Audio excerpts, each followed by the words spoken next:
Chers étudiantes, chers étudiants, Bonjour tout le monde, bienvenue dans ce nouveau micro-trottoir, premier micro-trottoir, Le deuxième micro-trottoir, édition spéciale, Resto U ou Bistro U. alors les partiels, ce qu'ils pensaient de leur fac et l'apocalypse en général. Bonjour! En tant qu'étudiant, en ce moment, on nous demande pas trop notre avis. Quand la fac est ouverte, on filme des micro-trottoirs afin d'interroger les étudiants sur des sujets d'actualité. Mais là, c'est pas possible. Donc on a lancé un appel à participation sur notre page Facebook pour recueillir vos ressentis sur le confinement et la continuité pédagogique. Vous avez été nombreux à nous répondre. Et grâce à la diversité de vos témoignages, vous avez permis au Jean Moulin Post de développer sa nouvelle série, Visio.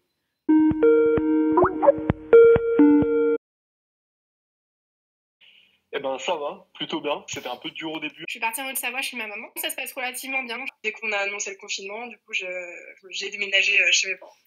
Ça va, j'ai eu de la chance, j'ai pu retourner dans ma famille. J'ai de la chance, je suis à la campagne avec mon copain et je travaille, donc je m'ennuie pas trop, ça va. Maintenant, oui, ça va très bien. Je suis factrice, donc du coup, je peux sortir, aller travailler, etc. C'est pas facile.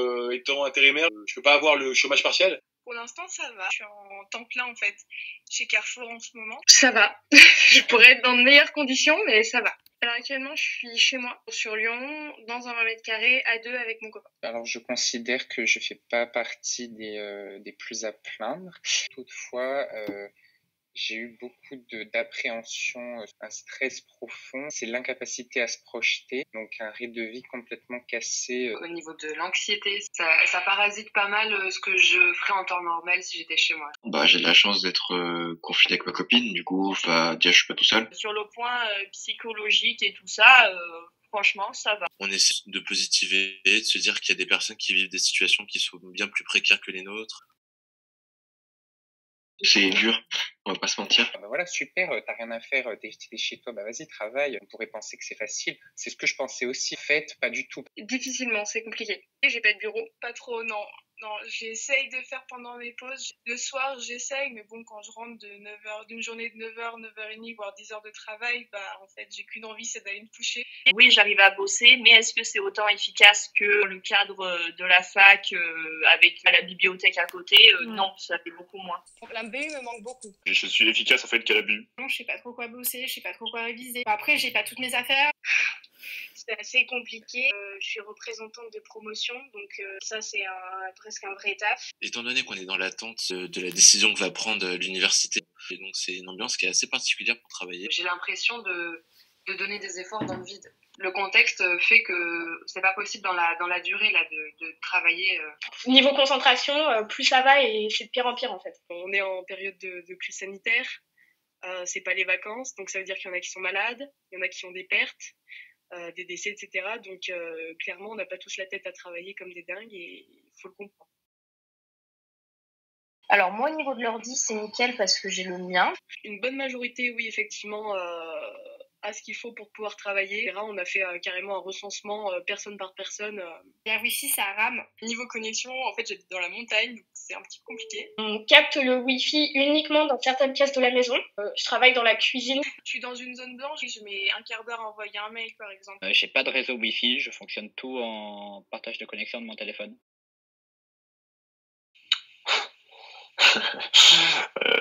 Là pour le coup, non, je pense que j'ai pas eu des nouvelles de tous mes profs. On nous a un peu lâchés. En étant étudiante, j'attendais peut-être plus de soutien de la part des profs et de la fac en général. Il y a des profs qui sont plus impliqués que d'autres dans la survie pédagogique de leurs élèves. Non, globalement, j'ai un retour de tous mes professeurs. Je me sens pas délaissé. Alors, le lien pédagogique est absolument inexistant, sauf pour une seule matière.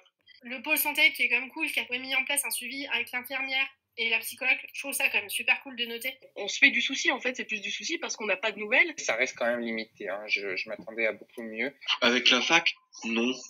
Avec les professeurs, oui. Oui, complètement. Grâce à certains chargés de TD qui ont été quand même très présents. Et ça fait du bien d'avoir un lien avec quelqu'un qui nous envoie régulièrement des mails. Non, on ne se sent pas délaissé, on essaie de positiver. Je pose régulièrement des questions par mail à mes professeurs et ils sont tous à notre disposition. Donc, ce qui est important, c'est mon lien avec mon directeur de mémoire et lui, il n'a pas bougé, il répond toujours à mes mails. J'ai quelques profs de TD qui ont été hyper réactifs. J'ai notamment eu quelques devoirs maison à rendre à certains professeurs.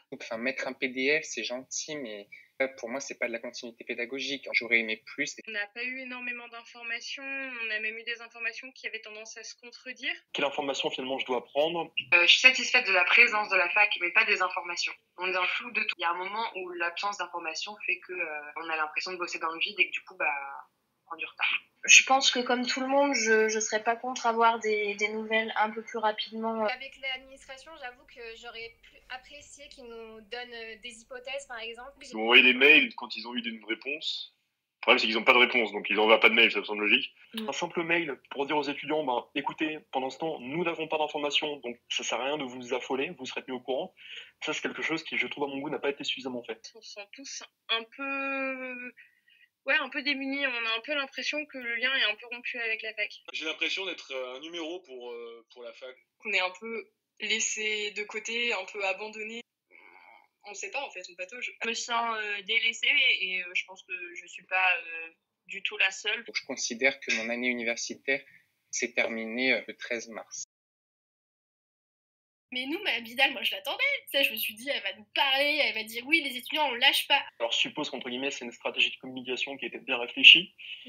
Mais alors du coup, je me dis que c'est peut-être pas la bonne. J'en pense que c'est assez propre à comment gère ce gouvernement. Pourquoi on n'a pas eu de nouvelles, nous les étudiants? C'est aux doyens de s'en occuper. S'ils ont voulu plus d'indépendance, tenez, c'est à vous de gérer cette crise. On s'inquiète pas trop pour nous dans le sens où personne nous garde, donc on n'empêche aucun adulte à aller travailler. Donc qu'on soit à la fac ou qu'on n'y soit pas, ça leur change pas grand-chose économiquement parlant. Je pense qu'on n'est effectivement pas la priorité. Ah non, ça par contre, je trouve que c'est quand même un peu abusé. Même les lycées, les BTS, tout le monde sait comment ça se passe et il n'y a plus que les étudiants, quoi. On a beaucoup parlé de la ouverture des crèches, des écoles, des collèges, des lycées bientôt. Moi, ça m'énerve un peu. Tous les présidents d'université, ils attendent aussi les directives du ministère, quoi. Donc si le ministère lui-même il donne pas de directives. Vraiment pas. Moi, je n'ai pas le temps, par exemple, de passer des partiels pendant l'été. Je n'ai pas ce temps-là. Comment je fais après pour bouffer? C'est ça la question. Ouais, je travaille en fait, en général. Je paye mon loyer avec mon boulot. En principe, je travaille l'été, en tout cas une partie. Ça va pas me mettre dans une situation financière délicate, mais c'est injuste pour les gens qui dépendent de ça. Ça voudra dire, pour ma 3e année, qui est sans doute la plus importante, faire littéralement des semaines de 80 heures. Revenir à la fac juillet-août, ça va être très très compliqué.